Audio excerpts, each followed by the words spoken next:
Hey guys, welcome back to our channel, Funtime Crafts 24/7. I have a little project share here for you. I made these two cards right here and had a ton of fun with my new Prismacolor color pencils. I was actually going to take a poll to see if you guys can guess which one was done with alcohol markers and which one was done with colored pencils. Okay, now don't critique my coloring. I know I'm an amateur. Um, I just do this for fun and like bright, cheery colors. And yeah, I'm not a professional by any means.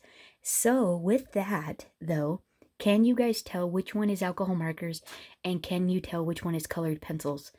I was watching a Lindsay the Frugal Crafter collaboration video they just did on a colored pencil set. And in the video, she was talking about how much she really liked her Prismacolor pencils, and they were her go-to colored pencil set. I've been looking for something to color stamped images in with that was super user-friendly, easy to use, didn't take a lot of work nor skill, and that primarily was really fast. I like, right, and so primarily I've been using alcohol markers because they're the quickest thing that I have, and primarily because I am just a one layer wonder. I don't do a lot of blending. I don't like the result when the colors are blended. They they don't work like how I see in other videos or examples that people have done. When I go to blend them, it's janky. I don't know how to do it and I'm not a big fan of it. So, I just use one color. Well, in watching the video, oh my goodness, what they made were just beautiful. You can even tell it was a color pencil. It looked like it was a painting, like an oil painting. They're so beautiful with all the different detail and shading and everything. And so I thought, and Lindsay said they were so user friendly. So I thought, well, let's give them a whirl. Maybe it's just a style I bought because I have watercolor color pencils, which apparently are different.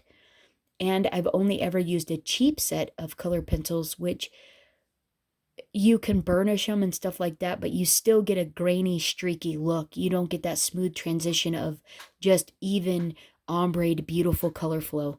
And so that's what I've been looking for, if there was anything like that. So let me know down in the comments below which one you think is colored pencil, which one you think is alcohol marker, and what do you use for your colored images.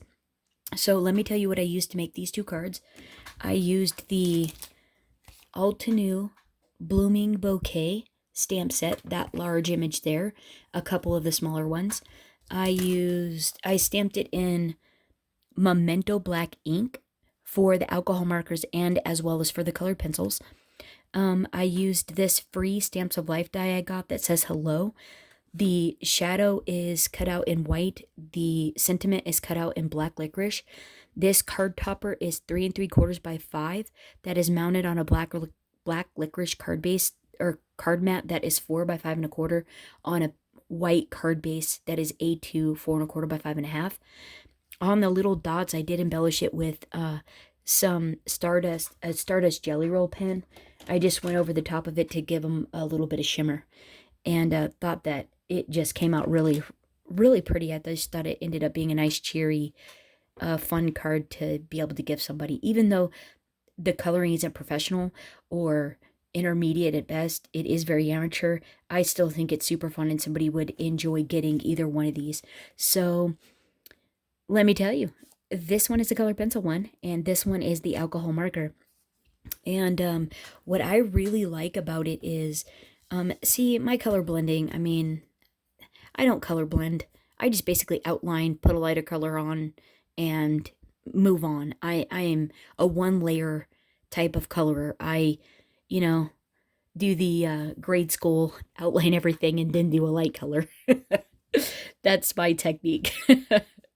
And so when I was using the colored pencils, I couldn't believe how actually user friendly they were. This is two colors here that was ombre'd together, and I literally took the dark one, did the dark, and then the light one I went over the dark and did into the light, and it did that. It just ombre'd itself. The same with the flower here is three different colors that it literally ombre'd itself. I started with the dark, medium, then light, and it did took all the work out of it. I didn't have to worry about the pins, the caps being off, them being left out. I could just grab a handful, use them, and they were so simple. Didn't have to burnish them, didn't have to rub over the top of them, didn't have to pre-wet the paper. I was thrilled with how easy they were actually to use. You can tell I started with the leaves first. I got my feet wet with those and was giving it a whirl, but then by the time I got to, the rest of the leaves and the other flower pieces, I was getting a little bit better, and I thought the blending on them, the ease of use was so nice. So let me show you what I actually purchased. So this was colored with Tri-Blend's alcohol markers, and they're a Spectrum Noir marker that is basically the same as these. They just come in three different colors: a light, medium, and dark. And they're the same as these. And so that's what a Tri-Blend's is. And so let me show you what the color pencils are that I ended up with. This set here is a 132 set. It's the second largest that they have. The largest is a 150.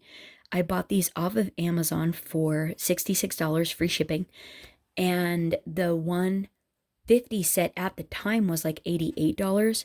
And so I wanted to save a little bit because I wasn't really sure about them. And I thought for, $66, I thought, hey, I could give that a try.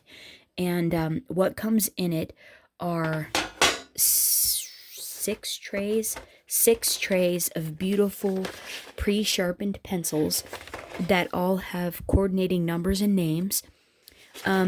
These are, you can also purchase open stock. They're about $1.50 a pencil. So if you really like some colors in here and you find that you use them a lot, you can get replacements for them. The other day, and so these are also a waxed based pencil. And when I was watching Lindsay's video, they were talking about, there were polychroma, wax based, all kinds of other names thrown around. So I ended up purchasing a Faber-Castell colored pencil, which are oil based, polychromos pencils. So I have those coming. So I thought we'll do a comparison, Prismacolor over Faber-Castell, what we think, what the difference is between the two of them, and when I get those in. But for now, these are really, really nice. The trays are a little bit flimsy.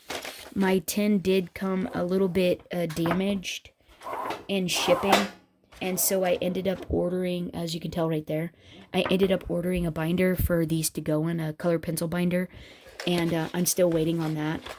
So I don't mind that the tin is a little bit damaged, because the trays are a tiny bit flimsy, but they work, if you just wanted to keep it, they do work, and they're easy to grab out. They have two little finger holds there, and on each side of the trays, and a nice little place you can store erasers, a color blender, burnishing tools, your sandpaper, your small sharpener, whatever you want to keep in there. You can store a few things in there. So that's actually pretty nice. So using them was really fun, really nice. Like I said, they were easy to use, super creamy. They glide on the paper really nice, and I really enjoyed using them. I'm thinking about having that to be my go-to color of choice, a medium of choice for coloring stamped images. And I know $66 sounds like a lot for a set of colored pencils, but if you think about how much alcohol markers cost, like all of these right here, this 24 markers down here, I just purchased those. It was 4 sets of 6 markers, and each of those sets cost me about $30 a set. So that's like $120 right there in just 24 markers. And in comparison, for 66, you get 132 of really beautiful, creamy, easy to use markers. And the ironic part about it is, when I was testing these out, I was coloring an image the other day, and it I was coloring it. I was in the process. I was like actually pen on paper coloring with it, and the dadgum thing started dripping on my stamped image. And I was like 2/3 of the way done. I was so bummed out. I had to start over because there is no using a blender pen to get that a giant drip of ink out in red, no less. And so, yeah, that was quite the bummer. So, juicy is good, but I mean, obsessively juicy, that's another thing. That's crazy. So, anyhow, and honestly, I don't want to have to pre-wet the paper. I don't want to have to blend. I don't want to have to, burnish anything or whatever. And so I thought for the best, nicest, quickest option, I'm really thinking about going with colored pencils. Let me know what you guys think of the color down below. Let me know what you use. And I hope you guys are having a fantastic week. Until next time, happy crafting.